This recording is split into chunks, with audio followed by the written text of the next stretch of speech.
हिंदी साहित्य paper first ये part first के पेपर सेकंड के अंतर्गत आज हम गुलजी गाथा कहानी की समीक्षा करेंगे।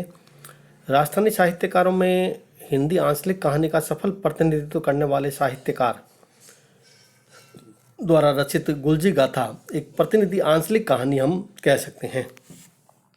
यह जो गुलजी गाथा कहानी है यह मूल रूप से एक ऐसे भोले भाले चरित्र को आधार बनाकर लिखी गई है जो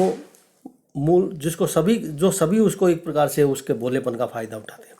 यादवेंद्र शर्मा चंद्र के द्वारा लिखित इस कहानी का नायक गुलजी एक भरे पूरे परिवार का सदस्य है और उसके घर में माँ बाप भाई बहनें सब है। वे 3 भाई और 5 बहनें हैं। उसके दोनों छोटे भाई राजकीय सेवा में थे। 4 बहनों का विवाह हो चुका। गुलजी के पिता एक भोले भाले प्राणी थे। वह किसी बनिए के यहाँ रसोइये का काम करते थे। दोनों भाइयों की भी शादी हो चुकी है। यद्यपि गुलजी सबसे बड़ा था परंतु अत्यधिक भोला भाला होने के कारण और अनपढ़ होने के कारण उसका विवाह नहीं हो सका था। ऐसे व्यक्ति को कौन अपनी बेटी देता जो कोई जानबूझकर तो अपनी लड़की को कुएं में नहीं फेंक सकता। गुलजी ने शादी के प्रति बड़ा चाव रहा।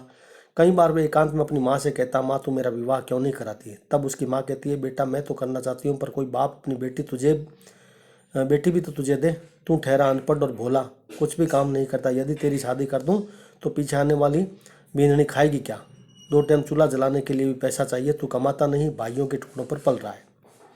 गुलजी अनपढ़ और भोला भाला प्राणी है। वह आए दिन अपनी माँ से कहता था। कभी कभी तो झगड़े करने पर भी आमादा हो जाता था। माँ द्वारा कमाने के लिए कहने पर वह कमाने तो लगता परंतु फिर भी उसकी शादी नहीं हो पाती है।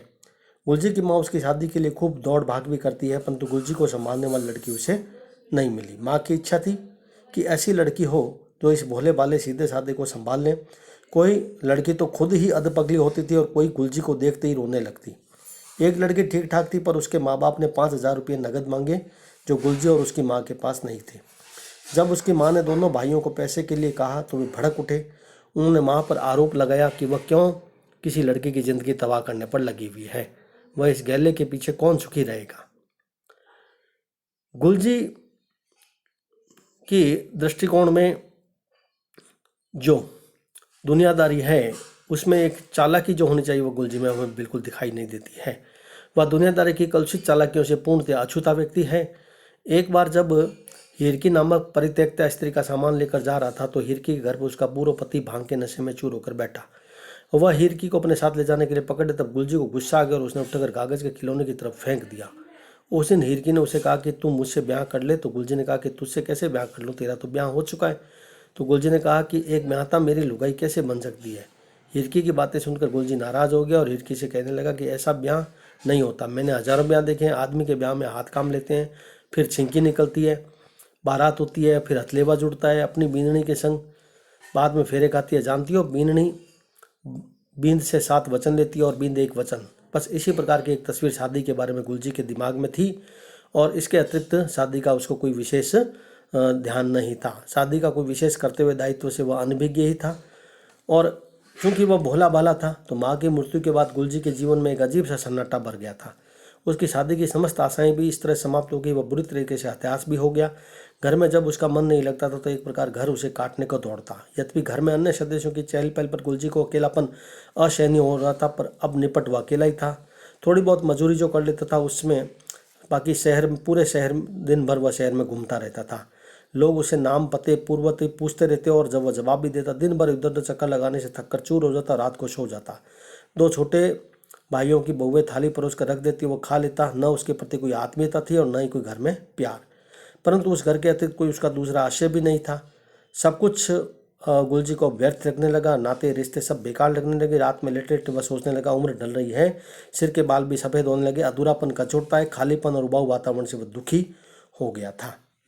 इस तरीके से इस कहानी में जो एक दिन गुलजी गेहूं की बोरी लेकर जब बद्रीदास डागा की हवेली की सीढ़ियाँ चढ़ रहा था तो घबरा गया और जो बोरी तो धड़ाम से गिर गई। गुलजी का संतुलन भी बिगड़ गया और सीढ़ियों से वह नीचे आ गिरा।